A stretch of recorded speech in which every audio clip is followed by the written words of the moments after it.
Igbo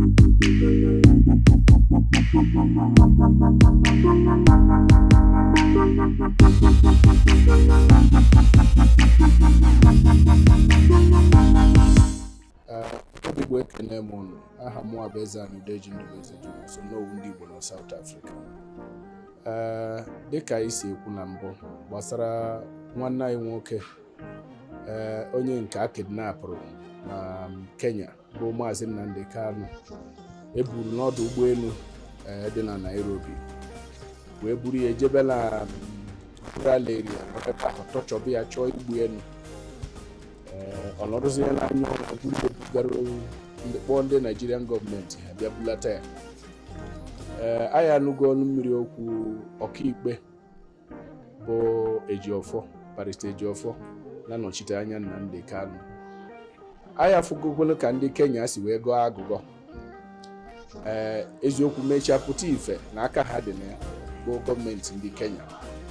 Obebu na federal anyị fụkwala otu anyị afụgo aka eji bọọ ọkwa fụkwala aka eji wee bọọ na-abọ ọkụkọ na Naịjirịa.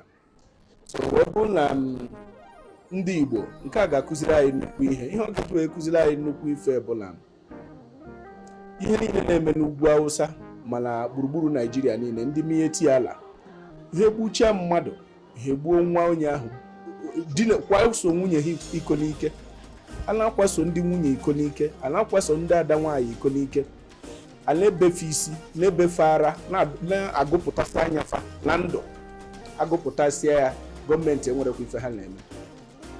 Boko Haram wee na-egbu millions, thousands upon thousands, tens of thousands of people Boko Haram na-egbu across Nigeria. Mieti ala na-enye ọda na-agbagbu ndị mmadụ na-ekibia villages na-agba chọọchị ọkụ na-emebi ife niile a na-emebi. Federal Government of Nigeria enwerekwa ife ha kwuru mana sọsọ onye a na-achụgharị bụ Nnamdi Kanu. Maka gịnị? Na fa chọrọ ikipụ ndị Igbo to perpetual subjugation. They want to keep ndị Igbo to perpetual subjugation. That's why ọ na-abụ emecha arụ niile a na-eme na ndị Boko Haram, ndị bandits, ndị mieti ala and the herdsmen agbuchi ife niile a na-egbu. Federal gọọmenti enwere ife a na-eme. And one interesting thing bụ na ndị a dị ezo ezo, they're not hiding. Enwere ofu nwoke bụ Sheikh Gumi si na ya ma ebe ndị bandits nọ, mara ebe Boko Haram nọ, mara ebe ma mieti ala ma ife niile. Mana gọọmenti enwebe mgbe let's assume na ha si na ha mara ebe ndị ala, nwebe mgbe gọọmenti si ngwa jezizi ya ebe ha nọ ka nwude ha. They have not done that. So ife ejighị mee ebula if Nnamdi Kanu enwude ọ bụrụ Nnamdi Kanu ka a na-achụ no existence of ndị Igbo ka a na-esi onwu to suppress. Nnamdi Kanu na-ekwu na ife a na-eme anyị na ọ dịrọ mma. Ụfọdụ ndị Igbo asị ife ọ na-ekwu bụ eziokwu kama na ọ na-akpọ anyị iyi ka agaghị esi wee kpọ gị iyi ebe ị ga na-arụ ala ị na-echọ ka a na-atụ gị afa. Over the years ọ bụgoro the character of ndị Igbo na mmadụ ga-abụ onye ori, mmadụ a na-arụ ala niile ọ ga na-arụ ọ na-achọ ka a na-etu ya afa. Ife a bụgoro agwa ndị Igbo, ọ bụgoro agwa ndị Igbo na ị ga na-arụ ala eweta ego ruru ọha irie naanị gị, iricha ego ruru ọha enwe ike inwelu pelimo afọ dasha ndị mmadụ akụrụ. People are now looking up to you. Ya dịka otu akụ ụwa kwesịrị ịdị na ofu onye enwe ike iburu ihe ruru ọha rie naanị ya, onye ọbụla na-akụrụ ya aka. Wee dị iche nke bụ na ị na-arụ ala ọ gwa gị straight na ị na-arụ ibe ezigbo ife ọ gwa gị ezigbo ife. So ife a ndị Igbo leaders, Igbo politicians ndị kwesịrị na-anọchite anya anyị nọdụ bịara kube aka si na ọ na-akparị anyị. Onye ọbụla mụrụ nwa isi ike ada egbu ya egbu mana eji ka a na-ama Naịjirịa. Ọ bụrụ na ọ dị gị ka ị mụrụ ajọ nwa ọ ma na-eji ka a na-ama na-eji nwa isi ike na-ama na-ejikwa onye bụ ajọ nwa. But in this case Nnamdi Kanu abụbeghị nwa isi ike, ọ bụbeghịkwara ajọ nwa nọ nwa sị na mmegbu a na-emegbu ndị befa na ya akwụrụgo ọtọ si mba na ọmadịzi etu. Ọ bụkwanụ na Igbo onye ọchịchị si na Igbo rep ma ọ na Igbo politician bụrụ gọvanọ ndị mmadụ rọpụta. Ọ bụrụ na ide ege ndị na-achị ntị maka ka ị na-achị maka nwere onye na-achị nụ maka ọ bụrụ na ị na-achị ndị mmadụ ife ị kwesịrị ime bụ na olu ndị ahụ ị na-achị ife ọbụla ha na-ekwu ka ị ga na-ege. Enwere ife ha chọrọ ka ime ịgba mbọ gee ha ntị ọ bụrụ na ị gaghị eme otu ahụ esi kwuo gwa ha otu o kwesịrị isi ya bụ na iji chịkọta ife abụla ana m echetalụ ndị gọvanọs na-echetalụ ndị members of House of Representatives na-echetara our senators na-echetara ọha na eze ndị Igbo led by Professor George Obiozor ma Oke Emuche ma na-echetala Emmanuel na-echetala Okelu Nnamani ma Okorocha onye ọbụla bụrụ okele leave from Governor Nwike of Rivers State. Governor Nwike na-agbanyeghị lasisi bute isie onye bute isie wete London enye onye 100 million mana ụnụ mana ife a bụ otu ndị Igbo si eme na onye Igbo na onye Igbo Nwike na-eso onye Igbo ibe ya gwa ya na ya ebie taa in fact na ya elie na ndụ eriechakwa efu ha gwa na wallet ife ebe ha si aṅụ mmanya. Nwike mere this thing. Governor Nwike of Rivers State understand this more than any other Igbo politician, more than ndị niile a na-akpagharị si na fa bụ Igbo intellectuals.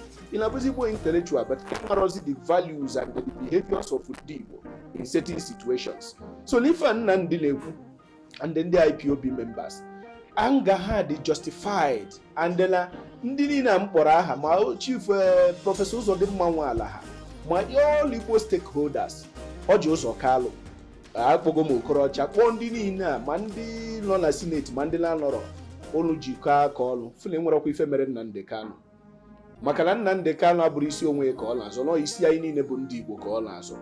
Attack on Nnamdi Kanu is attack on ndị Igbo. Attempt to suppress his voice is attempt to suppress Igbo existence and interests and aspirations. Those are the attempts federal government na-esi ọnụ. So anyị amarago ife niile ndị terrorist groups niile amego mana enwere mgbe gọọmenti na-achọfa enwebeghị ihe mere ha ruo taa. So na ekwugo mbụ si na anara onye uru azụ anarugo oru niile ya bụ ndị Igbo kunienu Barrister Ejiofor and the all Igbo lawyers ụdị ife a bụ enwere ndị niile bụ ndị ọkaikpe ndị Igbo ọnụ na-eru n'okwu onye ọbụla ekunie ndị niile ọnụ na-eru n'okwu na-ekunie join Barrister Ejiofor na machewekwe ka enye unu ego maka na Igbo interest ka a na-ekwu okwu unu azọpụta nwoke a unu azọpụta nwoke a because na anyị niile ka ọ na-anụtala ọgụ. So na ana m ekele ndị Igbo si na ọ na-abụkwa igurube chike ụkwụ ọgbawa ite ka anyị rapụ ịrapụ maka na enwude Nnamdi Kanu mekpọọ ya ọnụ onye ọzọ ga-ekwu ekwe ife gbasara ndị Igbo otu esi emegide anyị enwudekwa emekpọọ ya ọnụ uji atụghazi anyị niile. The greatest danger anyị ga-create as a nation bụ ime ka ụjọ na-atụ our youths from saying the truth.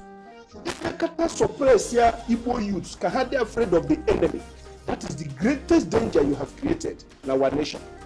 Stop making our youth to be afraid of our enemies. Empower them, encourage them, and protect them.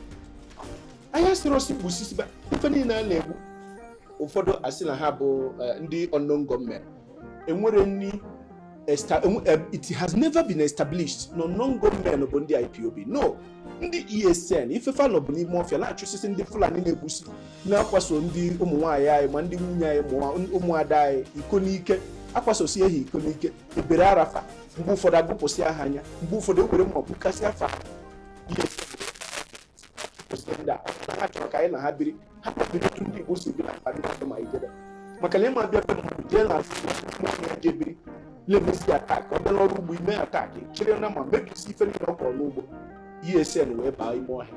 So na ndị ma ndị terrorist gọọmenti na-agbagbusi ndị ma kọtụ ọkụ ma prison na-ebozie ndị IPOB were ESN ilebozi ihe ebe ọkụkọ nwere ndị enwudekwara na ha dasụkwara ndị language efa. So saa na anya ụlọ na mmiri si were ụkwụ chọpụ ife nọ na mmiri si atụfu na nke anyị maka ime ka ikpuo onye ike nọ n'obi gị agabịa ndị otu anyị amaghị aka ntị na-etodo amaghị sekụntị tụgharịa nke ọzọ amaghị sekụntị. Ọ bụrụ na Jizọs kịta ọ gaghị ekwukwu ụdị okwu ahụ ma ọ fụ ife na-eme kịta ọ Chineke bụ ihe nyere Moses ike ọ chịrị ụmụ Israel ma Joshua ma ife niile ma Esther ma Deborah ha wee lead a war wee defeat the enemies of Israel.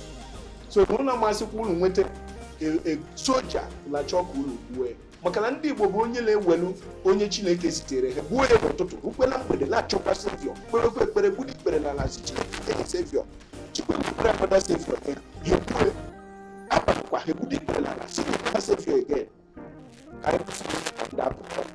Igbo youths, never you surrender to the pressures for you to be apologetic to your enemies, for you to remain slaves with your enemies.